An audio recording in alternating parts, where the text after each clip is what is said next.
streaming.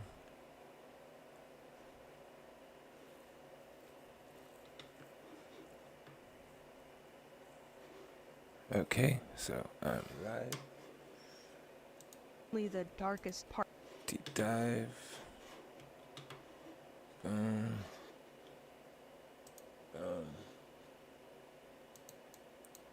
Okay. So, yeah. We are here. So, this is crazy. I got my new managing, moderation, all that kind of shit. Boom. I have my live stream and all that. You know what? Let's smoke. Let's smoke before we fucking do this shit, man.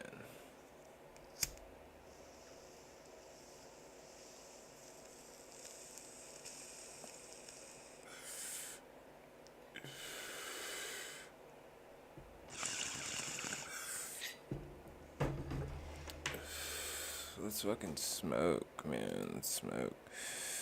Let's see,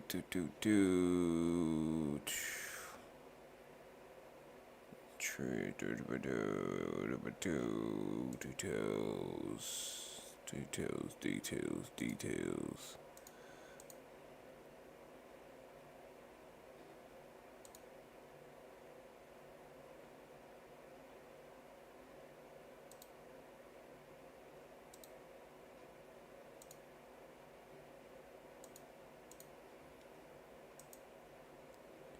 See here, not for kids, promotional material.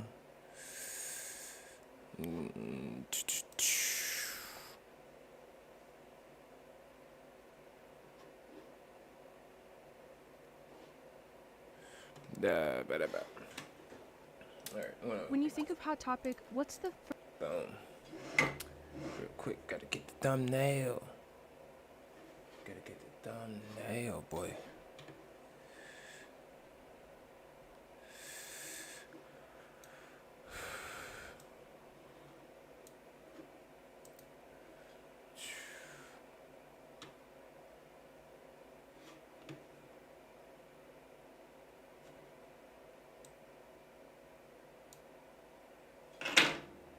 Damn. Where's my dabber? Where's my dabber? Dubs.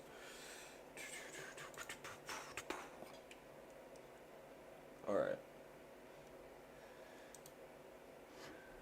We truly just working on the thumbnails. Yo. Wrong way. Yo. We're truly working on the thumbnail.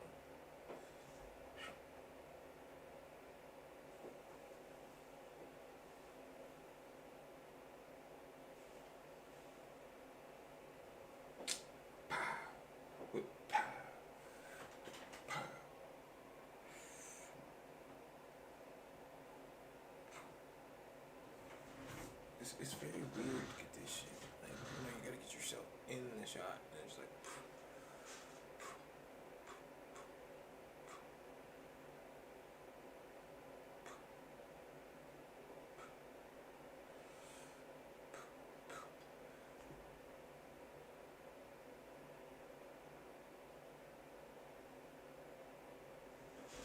Alright, that's enough of those reaction freaking shots and shit like that. But I'm gonna smoke a bowl and then I'm gonna get into the real video stuff like that. So, yo, oh my god, man, my back itches like a motherfucker.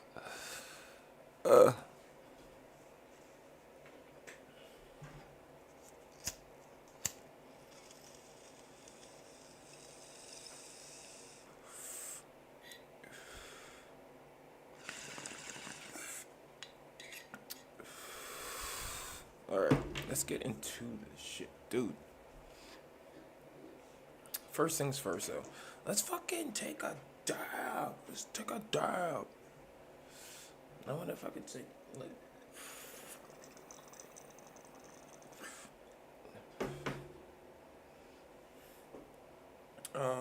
Shit, I would say dab time with Mojo, but like, what the fuck, dude? Like, fuck it, I'm gonna take a dab right before um I do my video. So, dab time with Mojo, guys. It's just you're not gonna hear me. You're not gonna see like me actually taking a dab hit and shit. So, shit. Sugar, the sugar, sugar, sugar.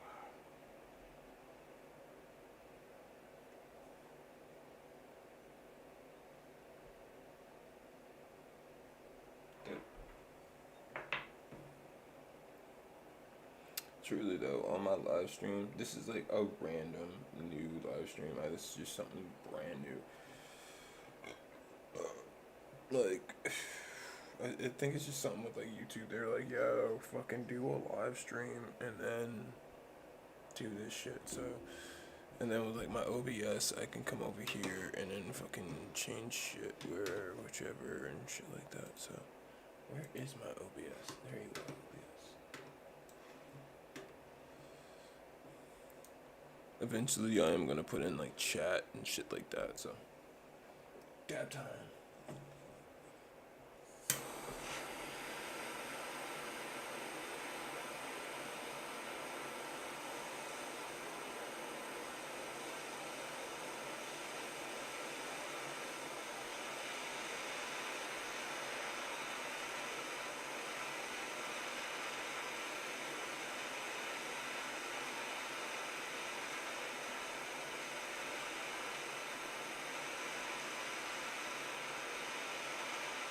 I actually get ready to go to the brewery at some point. Oh shit, totally forgot.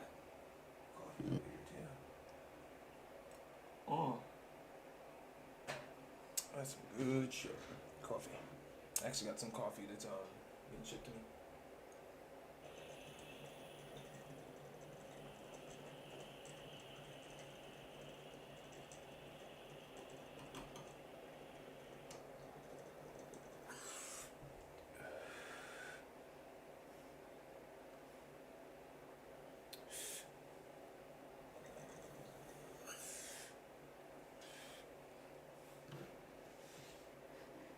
What in the fuck?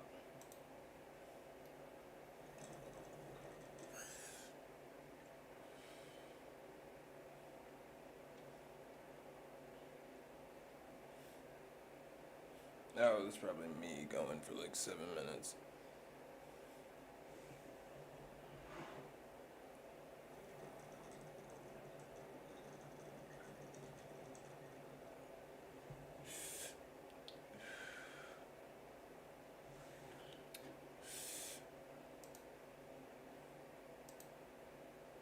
This YouTube thing, man, it is pretty freaking dope.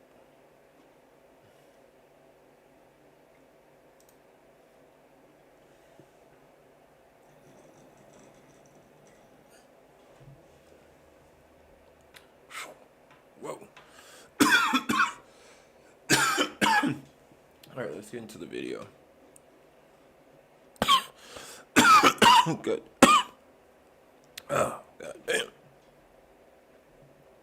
That, and I can send my fucking phone on a update. Go.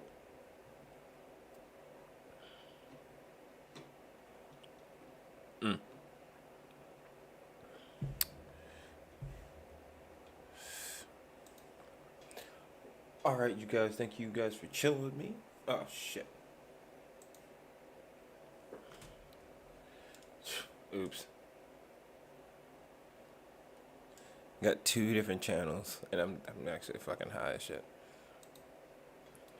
Alright, guys, thank you guys for chilling with me on this Token with Mojo, where we are token every single day. Today, I got a little bit of a special thing for you. Well, for one, I'm doing a little bit of a live stream, so if you check out some of the footage or some shit like that, I got a live stream going, all that shit. 2, I improved the freaking sound and everything, so Yo, I know people last video, they were like, yo, we can barely hear you. We can barely hear you. Like I said, guys, I got OBS. I just had to fix something in the background. And see here, we got coffee. The coffee's being shipped to us right now to the so I can check that out. And also strains in the background, dude. I can do a lot more strain reviews and shit like that. A cat is freaking hooked me up with some strains, and it's fire. So today we're going to be doing a reaction video to freaking Hot Topic. And dude, I will let you know right now, this is like a 420 friendly thing. If you see me pause the video, I got a live stream going. So, yo, they probably see what you don't see. So, just letting you know, yo, let's get into this reaction video, man. First thing that comes to mind? A goth fashion store, an endless wall of Funko Pops, or just that dark and scary place in the mall that sells alternative stuff? While nowadays Hot Topic could be much more accurately described as being a pop culture store that also happens to sell band tees, all the other descriptions yeah. are still accurate, It's just or nothing but at least pop culture. they were at one point in time. Because Hot Topic has existed for so many years, closing in on 40 to be exact, like any business, it looks pretty different now compared to when it started. A lot of people tend to feel that Hot Topic has gone downhill since its stock became more pop culture heavy, and it's a far cry from what it existed as in the 90s and 2000s as a pure punk haven that cared more about the music. Like, seriously, when I go in there, I don't even see that much, like, punk shit or anything like that. It's straight up just Disney everywhere. Like, they straight up got, like, a wall of, like, Disney items and shit like that. And yeah, that and Hot Topic is, like, farther away from me. So I have to go, like, 30, 40 miles away to, like, the nearest Hot Topic. No, I think we had one in our local town. It's overhyped. Just overhyped. Jeez. I've looked into Hot Topic's wide variety of changes across over 3 decades to find out if Hot Topic really did used to be better. And I've cataloged its history into 3 different eras, not phases, because it's not just a phase, Mom. And all of these eras and changes to the brand over the years have made Hot Topic what it is today, for better or for worse. The first Hot Topic store opened in 1989 in Montclair, California, kicking off its first era. Despite what it would eventually become, it started off as little more than an accessories store. There were tons of belts, earrings, scrunchies, headbands, and scarves, making it kind of like a grown-up and slightly edgier Claire's. It was brightly lit, had a neon green logo, and there were no band tees or goth clothes, or actually any clothes at all. But it didn't take very long for the merchandise to start leaning pretty heavily in the alternative direction, with studs and spikes, skulls and bats, hair dye and glitter, and plenty of varieties of chunky platform shoes. The band merch finally came into the picture in the early 90s, introducing the infamous band tee wall that's sort of become Hot Topic's main shtick. Some of the first shirts it carried featured classic bands like TSOL, Depeche Mode, Metallica, Bauhaus, Susie and the Banshees, and The Cure. And there was no specific focus as far as music genre went.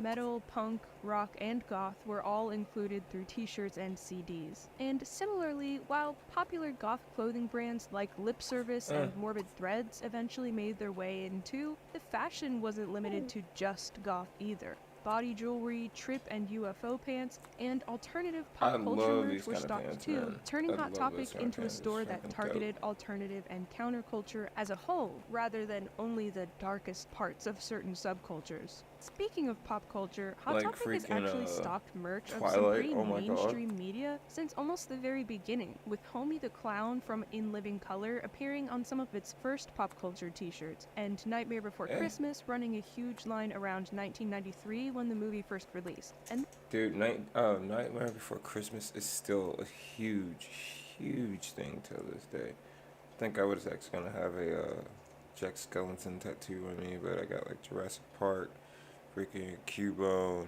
Ghost Rider, and like the Sith logo. So, and I'm gonna have like 3 different crows and shit like that. But I'd have like Jack Skellington maybe like right here on my arm or something. I don't know. But I've seen a lot of people with Jack Skellington. I've seen a lot of stores, especially around this time, Halloween and shit. Yeah, dude, they have nothing but Jack Skellington. Nightmare Before Christmas. That, and I think that like, well, not Christians, but people that love Christmas that much, they try to use that shit as like a way to be like, well, we could celebrate Halloween, but at the same time, we're still celebrating Christmas. We're still getting ready for Christmas, and it's like, oh, bullshit, man. Then it pretty much never left Hot Topic shelves ever again. By 1999, So Hot true. Topic carried merch of Care Bears, Strawberry Shortcake, Invader Zim, Hello Kitty, SpongeBob, and Shoot, even Invader Clifford Zim the is Big still Red there. Dog, even after changing logos to a chiller adjacent font and adding giant gothic gates to their storefront to better fit their main aesthetic. While Hot Topic I didn't remember that exactly shit when I was start a as kid. an alternative store, it pretty quickly changed courses to fill in the market of the counterculture movement that was growing at the time. The 90s saw the introduction of grunge, indie, and riot girls, and a further development of punk and goth that carried over from the 80s. Hot Topic wasn't the first or only Yeah, store it's to true. cater It's to just the nothing alternative but scene, punk but it was goth. gradually becoming a staple amongst it. A place not just to buy hair dye and body jewelry, but to hang out in amongst its also dyed and pierced employees, and its front Yeah. gates, gargoyles, heavy music, and even the occasional fog machine for just the right kind of spooky ambience. Along with marketing to their alternative demographic,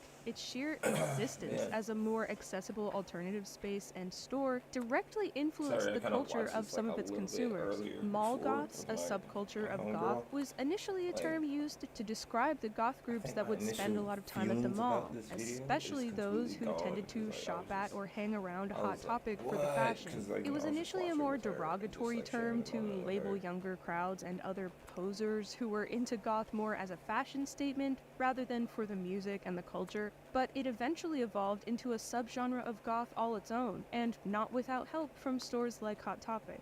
While SpongeBob shirts and Care Bear plushies didn't exactly fall into the most alternative, I do gotta say, like, that other side of of society, of that kind of culture and shit, that is very, very grungy. And if you're somebody's like they walk into a fucking church and they sit down and they're like, yo, I worship Jesus. Everybody be looking at them twice, being like, damn straight, damn straight, you better. Like, oh my god, dude, like, yo. of categories, selling pop culture merch also helped expose the store to a slightly broader audience than just its normal customers. There were even occasional free in-store morbid makeovers in the 90s, which, Yeah. along with the general widespread approach of a chain store, likely recruited some new fans to the subculture and helped push alternative culture as a whole just a little further beyond the store doors and its typical demographic. By the start Oh of the my 2000s, God. Hot Topic had really made a name for Fucking itself crazy. as the creepy alt store in the mall, which was a good thing, and it was only starting to gain more traction in the subculture as it progressed into its second era. 2001 saw the launch of its sister brand Torrid, a plus-size women's What? clothing store that initially sold similar fashion to Hot Topic. Meanwhile, the main brand was receiving recognition in business deals within the music space into the 2000s, being referenced by artists like Bowling for Soup and Garbage, featured in Rock Band 2, sponsoring the 2006 Spike TV Scream Awards, and sponsoring stages at both Warped Tour and Ozzy Osbourne's Ozfest,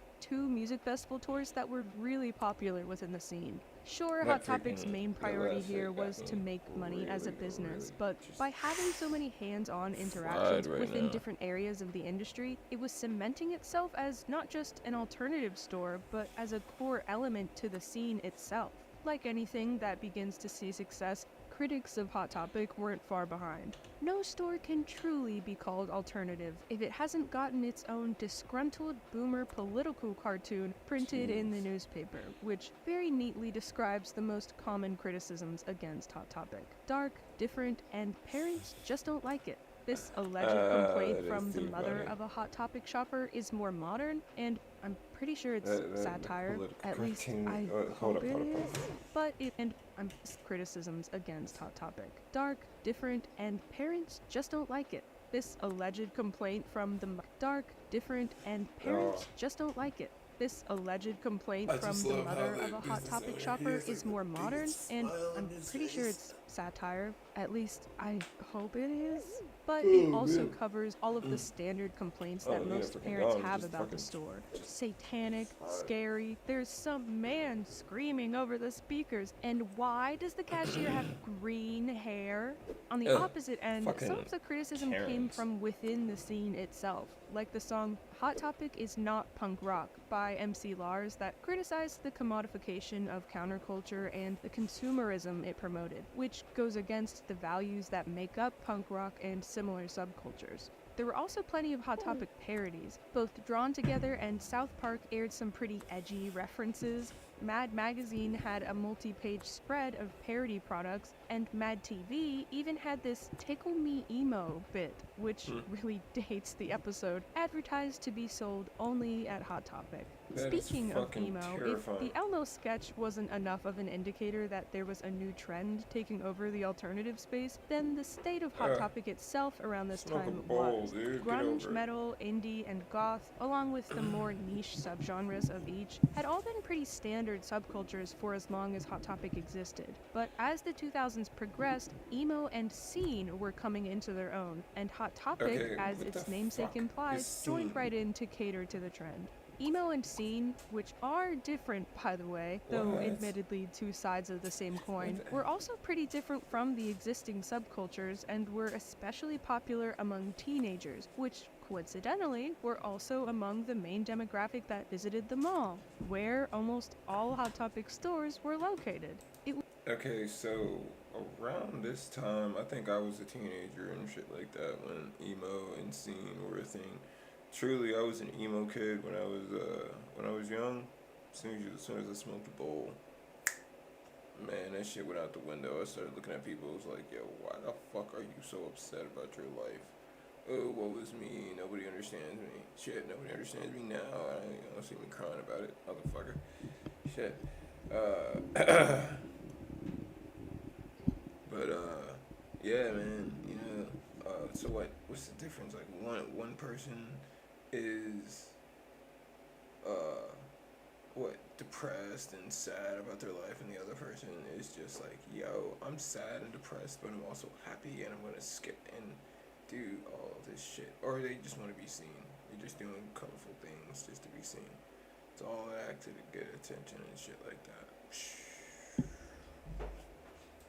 It was really a perfect storm of checkered belts, bleached raccoon stripes, and new and emerging pop metal and crabcore bands that all coalesced into the second era of Hot Topic, bringing the store just that much more success and recognition. And in case you're wondering, crabcore is just a meme term that makes fun of this crab stance that metalcore guitarists were doing at the time, and What has the nothing to fuck? do with actual musical crabs, unfortunately. Most counterculture revolves around fashion and expression through unique personal style, and emo and scene were no exception. New kinds of merchandise that targeted the newer subcultures found their way onto Hot Topic shelves, including brighter colors, bolder patterns, plenty of style-specific accessories like bows Dude, and this belts, shit is and so more bright, Invaders dude, In making me products just than like- any scene kid could ever dream of. And it really can't be understated just how big emo Goddamn. and scene would become. While goth, punk, and other subcultures emerged in earlier decades, emo and scene were developing right as social media and online communities were also becoming a more established norm.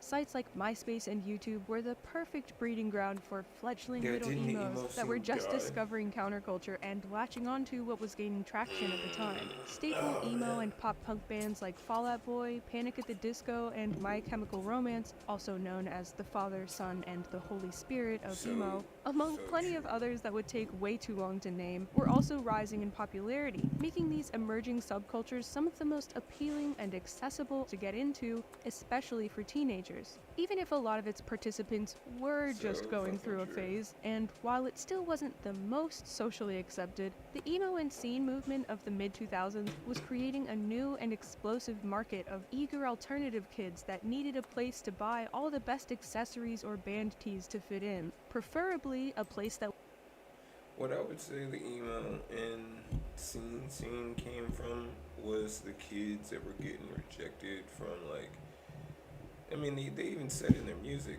like, we're the losers, we're the geeks, we're the freaks, all this kind of shit, and they all just came together. But here's the thing, though. Here's the thing. I don't know if it was just me that experienced this shit, but yeah, I was I was a geek or I was a nerd, all that kind of shit in school. I just found myself being excluded from them too. Like, I didn't fit in with the black kids because I wasn't too black enough. I didn't fit in white kids because I wasn't white, and then I didn't fit in with emo kids. I mean, with the emos and nerd kids, because I smoked weed, and like, I was just chill. I was a stoner, and they were just like, nah. I mean, I chilled with stoners. I was with all the stoners and shit like that. So we all vibed, but yeah, I think. Excuse me. I think the emo kids, they were also the more judgmental too. Like, they would be quick to judge you and all this shit, and a lot of them were really racist too. Like, I've heard a lot of racist shit come from emo kids, where they were just like, oh, we don't like you because you're black, and it's just like, motherfucker, you're crying about your fucking mom and dad. Like, what?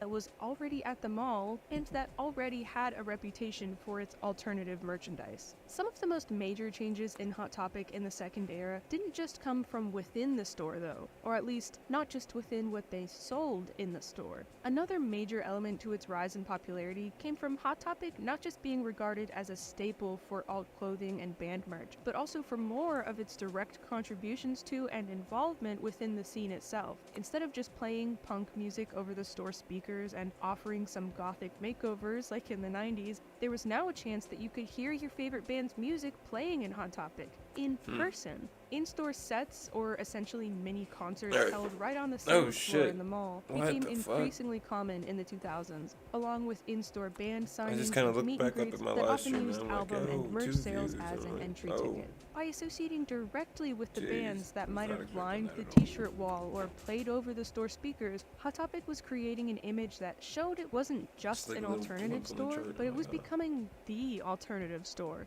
The signings weren't just limited to music artists, though. Pop culture has always had a decent presence in Hot Topic, and with more popularity and business success, larger pop culture related signings and events were being held in-store too, like Harry Potter, the cast of Glee, and even Fred.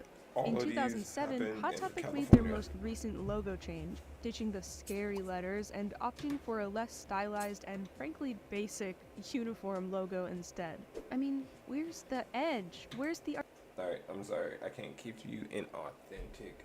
Like, what is it? An authentic reaction. So, I'm gonna cut this video. And I'm not gonna put out the video. I'm not gonna put out the footage and shit like that. But I'm gonna probably film another video or some shit. Plus a video that's not like fucking 30 minutes long. God damn.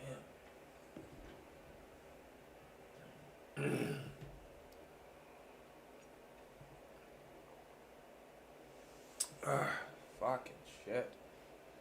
I'm sorry, but damn. Let's watch some fucking pig racing. God damn it. So this is the shit that I'm into. Season 10 has pushed the pigs beyond anything we thought possible. Viewers, be under no illusion. You are witnessing the greatest animal show on Earth, and it all climaxes here with the finals. They just can't keep up with him. What a delightful start for the reigning champion. Bear has completely collapsed here in the second round. Pepper's struggle is heartbreaking. It doesn't get any better than this. Smalls robs Pepper in race 6. And there's a spring in the step of this British Ladies and gentlemen. Insanity from Hoshioinku. It's all about the boys in the middle round. Ladies and gentlemen, this is pig racing. Let's fucking watch another and welcome episode to a very of special pig racing. episode Let's of go. Meet the Pigs. Normally I talk about the points, but you either care about this competition or you don't, so I will spare you of that. Ginger and Piggy Smalls pace the riverbed, which is adjacent to the woodland track. ladies and gentlemen, I'm also letting you know that we are live right now. We are live up on YouTube live stream. So I was experimenting with a couple of other things in the background, all that kind of shit. But right now, I'm hyped. I'm ready to go. We're ready for the Pig League freaking reaction videos. So yes, we got live stream. Yes, you're gonna be seeing this kind of footage in the future, and yes, we're gonna be doing more of this kind of shit in the future. So join me. Don't forget to hit that like, comment, and subscribe, people. That and just this cup of coffee. God damn, dude. Just one sip and I'm just like, zing. Let's go. As they prepare themselves for the most important 8 races of their lives. The reigning champion Hoshi Oinkyu has sought solitude, as is his right. And before we head into the most significant round in league history, let me give you some context on what you're about to witness over the next few minutes. Over 3 years of racing, and in all of that time, not a single pig has claimed 3 championships. Not only that, these pigs are coming into their racing prime, but that prime does not last forever, meaning there are a finite number of seasons left. Success here will mark that pig out to be one of the main contenders throughout the entire competition, and certainly one of the pigs to beat. The honour of achieving such a feat should not be underestimated. Viewers, make no mistake, this is one of the few pinnacles of this sport, and so it is my honour to present to you the League of Pigs Triple Championship Grand Finals. Oh my god, I didn't even know this was the grand final video. The Granted, finals they already started begin, like and most notably, Piggy Smalls has not been handicapped, but Ginger and Hoshi lead the race out. Having said that, Piggy Smalls takes the reins as he pokes out in front, and he looks cautious on that descent there as he navigates uneven ground. But it's still everybody following him round this corner. Hoshi and Ginger don't look like they're absolutely sprinting here, and that's something that Piggy Smalls will well take advantage here in the first race as he claims his first victory after summiting this hill. A middle of the road performance from Hoshi and Ginger gives them plenty of homework to do over the next 7 races. There is some problem here with the descent on that downhill. Midway through the course, as Piggy Smalls really has some difficulty there, but it's certainly not enough to be concerned about for Piggy Smalls fans, who will view this first race as a sign of strength and only increases their chance of getting the first Triple Championship. We're in the midst of one of the greatest cost of living crises the world has ever seen. We've got a housing crisis, a jobs report that looks less than rosy. You can't even buy eggs and milk, for crying out loud. Do you understand the absolute insanity of running a pig enterprise in the backdrop of all of this? The existence of a professional pig racer on this planet is hanging by the thinnest of threads. It will snap at any moment. Most people are surprised we even exist. I'm surprised we even exist. I'm gonna get me some of this fucking merch. Watered and sheltered yourself. Why don't you put a tiny amount of resources into a creative endeavour? And that endeavour should be us. Probably. Why buy a shirt, you ask? Because it'll warm your little heart up to do so. So go down to leagueofpigs.com and toss a coin to your pig racer. Please.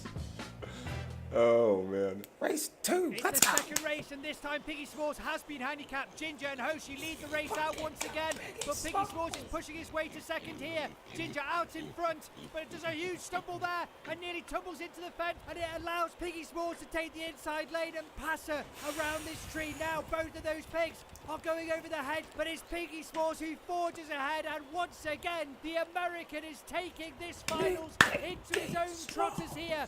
And what has happened to Hoshi? He was so dangerous in round 2, but there's no fire in the gut from him in the first 2 races.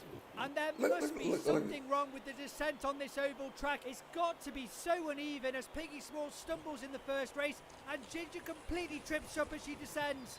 Ginger and Hoshi fans should be worried. They have been in plenty of finals where they have watched Mr. Smalls just cruise on by. He will pick up victories if the race isn't hard fought, and that's exactly what's happened in the first 2 races in the finals. Smalls is dominating this bring fucking your race. A game into the finals, or you will not win the championship. It doesn't matter how far ahead Fuck you no. think you are. That said, anything can turn around within the space of 2 or 3 races, so all we can do is wait. We are back in the box where the pigs sleep, and you can tell it's a little warm because Ginger's laid flat out on the stone floor, trying to cool down. Oh. And when the pigs are laid out like this, it gives the others license to annoy them and try and get them to stand back up. Pepper seems to be taking this task up when it comes to Ginger, and she's doing a good job as she walks straight over Ginger. And that's enough for Ginger to call it a day. Piggy S'mores is also trying to cool down and relax, and he's being a little bit lucky right now because the cameraman is causing a big distraction for the others. But it won't be long until some pigs come over and annoy him. And Ginger and Bear seem to be those two. Bear is the best at annoying Piggy S'mores, and he soon gives up. And this is all part and parcel of being a pig. They are intelligent creatures, and that means they get bored, and at the end of the day, all they really want is a little attention. Race 3. It's Let's a straight go. downhill track for the third race, and it has Pepper leading the pigs out, would you believe it? But Hoshioinku overtakes quickly. Ginger's also there. A phenomenal overtake by Biggie S'mores of Pepper and Ginger in the final few feet.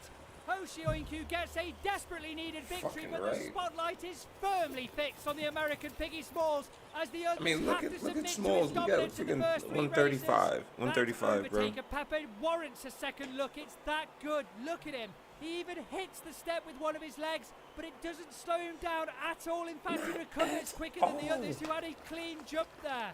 And it is simply unforgivable that Hoshi and Ginger slow down in the final few feet. Do you want this treble enough? And the answer right now from those two is no. It's S'mores for the first 3 races of these finals, and that pattern desperately needs to end. Piggy S'mores has managed to find the only tall plant in the grass surrounding the field, and he's very pleased with himself as he chomps away. This And is it doesn't very take long fun for our to other freaking resident watch. big lad Hoshi to take an interest in what S'mores is doing, and he decides he wants a piece of the action as well. The boys set to work and they do a fantastic job of stripping all of the lower branches in a matter of seconds. It's a fantastic day to be a pig. It's an absolutely horrendous day to be that Yo, plant. so kudos I'm to gonna the show my viewer ignorance that's here watching and this say on that I've live got stream, no dude. idea I what know. that plant is. It's It's fucking just a fun bunch of watching leaves to me, pigs. which is pretty shameful that I don't know more about my surroundings, but there you go. And this plant now trending hard with the pigs as everybody gets involved. It's the thing of the moment. If you're not eating this plant, then who are you? Everybody's going crazy on that plant. And just as quickly as this moment arrived, it leaves. There's probably some metaphor for life there, but we won't get into that right now. Only Pepper remains interested in the plant, and she gives us all a good example about just how uncoordinated she can be eating, as she chomps on air more than she chomps on the plant itself. Anyway, that's enough with that. Alright, hold up a second. The next downhill track has Pepper and Ginger. I'm gonna come back a little bit.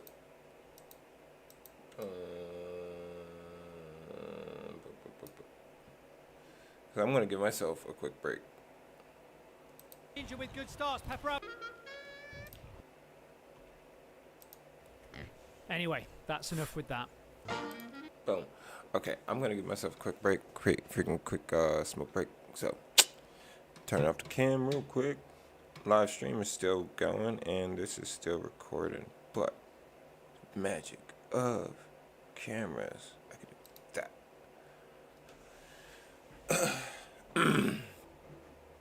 Time for a smoke break. Time for a coffee break. Oh. Good. Fucking good. Good. This is really nice to check out with the whole tasting of the live stream, of the freaking recording, of the broadcast. Fucking 0 frames have dropped this whole fucking time. Jesus Christ, dude. Oh, what's up with the current viewer? Right now, I'm reacting to Pig Racing, Pig League. So, I'm on a smoke break right now. So, I'm about to hit some dabs or freaking smoke a bowl, all that kind of shit. Just turned off the camera because just don't want people seeing me smoke, I guess. I don't know if I can. Gonna come back in a couple of minutes. So, thank you for viewing. Thank you for checking it out. Don't forget to hit that like, comment, subscribe. And also, just want to, like, fucking check out some shit or just, like, talk, man. Fucking hit up the chat, dude. Alright, time to dab up. We are dabbing with whole melts. Whole melt extract.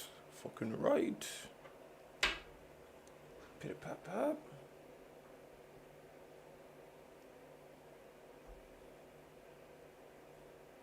And today I'm experimenting a little bit.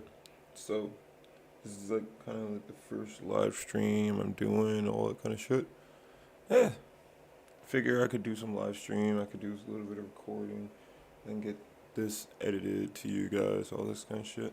And you'd be like, yo man, I saw that video while he was fucking recording it on live stream. Yeah, I was actually doing another video a little bit earlier. It was a hot topic, but I already watched that video, and it was just like, dude, you know what I'm saying? Like, yo, what's up, second viewer? We're on a smoke break right now, so we're getting ready to get ready for the fourth race. This is going to be several races.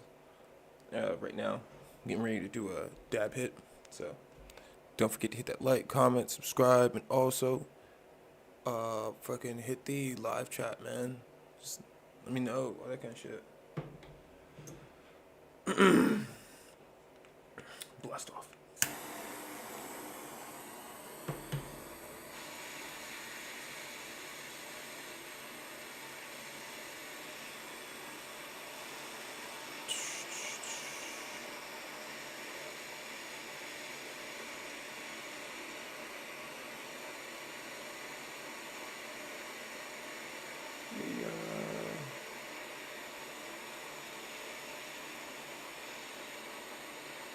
Fucking fire. Fire. Oh, and hopefully my freaking stuff, like my sound and everything is actually a lot better. Last video would suck, and a lot of people let me know about it.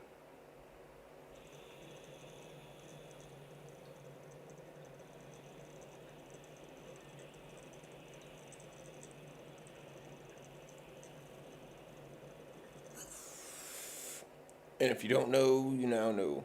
We're Team Piggy Smalls up on this channel.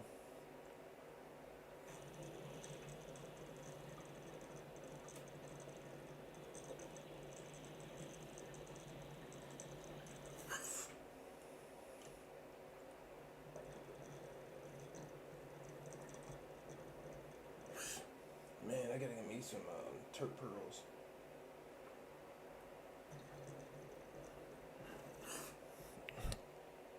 Also, this channel is actually sponsored by Daily High Club, so check the links in some of the videos and shit like that. Daily High Club. I actually am affiliated with them.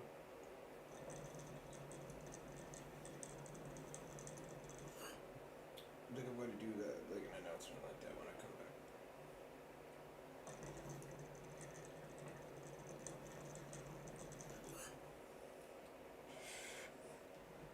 Jeez. Alright.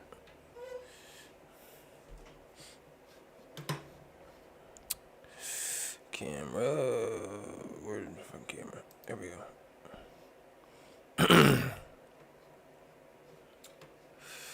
Alright.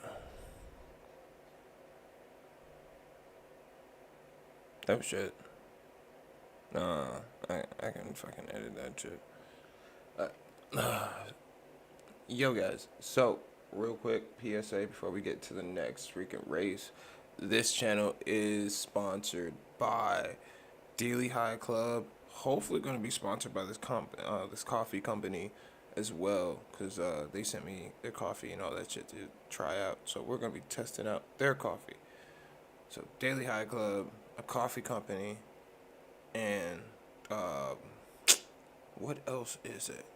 Dab Smarts up on Instagram. Check out all those cats. Daily High Club, freaking the coffee company I'm going to be unveiling soon, and Dab Smarts on Instagram. Tell them that Mojo sent you. It was like, yo, check it out. I'll talk about them in the future. Just freaking hit that like, comment, subscribe. Freaking, I'll let you know. Let's get into the 4th race. The next downhill track has Pepper and Ginger with good starts. Pepper out in front actually, but Ginger soon takes over. Hoshi's looking to try and get second here. And starting to, but look at Piggy Smalls, who overtakes once again Pepper and Hoshi over that woodland step. Hoshi jumps way too early, and we'll see that in a moment, but that is not the full story that allows Piggy Smalls to come in through the back door. Bouncy, bouncy, bouncy seems to be the movement Hoshi chooses in the final few feet. How many races do you think we have, Hoshi? I'll clarify it for you, pal. 4, not 40, and there's only one pig here that seems to understand the significance of these 8 races. And it ain't you. Smalls. Ginger, Hoshi, 1 good race, 1 bad race. The time for inconsistency was in round 1. We're 2 videos later. We're way past it for all of that. Not good enough. Well, there is a pig on a mission if I've ever seen one. Piggy Smalls has clearly got a plan of some sort, and where is he off to? Ladies and gentlemen, this right here, this is the man of the hour, Piggy Smalls. This is who we support. So we are going to be getting the merch of Piggy Smalls in the future. We are going to be rocking the fucking t-shirt, and we are also going to be rocking, let's say, pictures. You may see Piggy Smalls in the background. You may see him on Instagram. You may see me rocking the fucking t-shirt, Piggy Smalls, out there at the bar. Either way, this is the man of the hour. Boom. The myth, the legend, Piggy Smalls. It's the brambles on the side of that hill again. What is it about this hill that the pigs just love so much? It's easily the most coveted place in the whole woodland for these pigs. And I must say that Piggy Smalls is doing a fantastic job of balancing on that fence. We saw in previous rounds that Hoshi Oinku straddled himself on that fence. And Bear Trotsky, another graceful pig, straddled herself across that same fence. Piggy Smalls is showing everybody how it's done. And he's chomping so many of those brambles right now, there'll be none by the time we get to next season. Oh, God. Dramatic scenes in race 5 as the rain comes pouring down and Ginger leads the pigs out. Hoshi quickly overtakes back. One of them will need victory. It's looking like Ginger right now. Piggy Smalls not in the picture, but he's looking in the picture. Surely not. Surely not. Surely is the undisputed pig racing champion of the world as Piggy Smalls shows his true pedigree in race 5. One of the greatest comebacks in pig racing you will ever see. That was insane. He comes from a mile behind. It's 6.5 seconds. I'm sorry, Haley. I'm showing the same fucking shock and awe, just like this man. Piggy Smalls, I was okay with Piggy Smalls losing this round, but out of nowhere, Piggy Smalls comes in, boom! What the fuck? Seconds, he's not even in the picture, and by 11 he's won it. What a sublime performance from one of the most dominant pigs in this sport. He rules with an iron trotter in these 5 races. This is why we support Piggy Smalls on this channel. Just extras within it.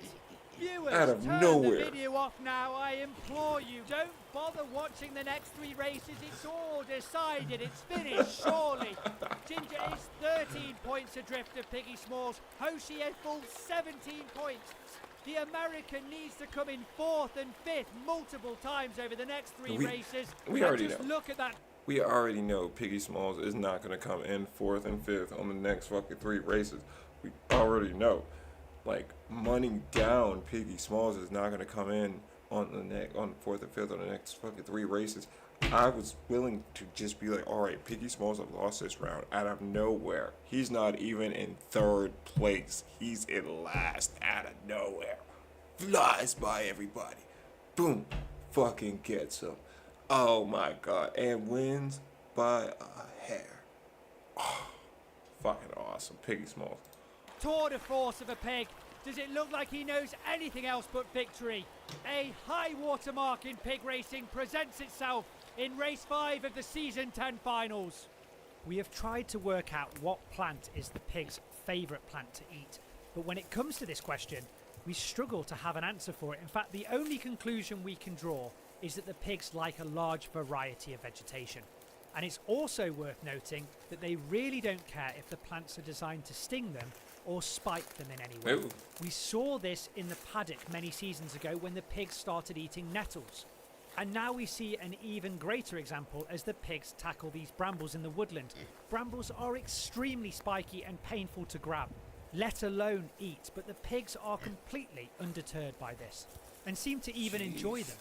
And while we've got Ginger here, let's get the cameraman to show us a pig's point of view, or PPOV as we like to say. And from this point of view, you can see that it's really difficult to eat these brambles, especially when you've got no hands. It's fascinating stuff, but not as fascinating as the next race. Let's fucking go. Let's race. Okay, here we go, and it's Pepper that's more handicapped than Piggy S'mores, and that allows Piggy S'mores to overtake both Pepper and Bear. He sits in third place. That's absolutely fine with this pig. If he overtakes the others, he will win this competition, but right now he can just sit there. Ginger, Hoshi battling to get first place, put themselves in contention for a very long shot here, and as they go over the hedge, it's Hoshi Oinku that puts himself in a slightly better position. Not very helpful, and it is the best result for Piggy S'mores as Hoshi was in third place. And so he is still 11 points removed from Ginger and 12 points removed from Hoshi. Piggy S'mores doesn't continue his dominant performance and falls out of the top two places for the first time in these finals. But that pig can completely cruise right now, and he's doing so here. And with Bear and Pepper still not putting up any kind of resistance, it's perfect for Piggy S'mores. We need to see a fourth place from him, and that must happen in the next race, or he becomes mathematically confirmed as the triple champion.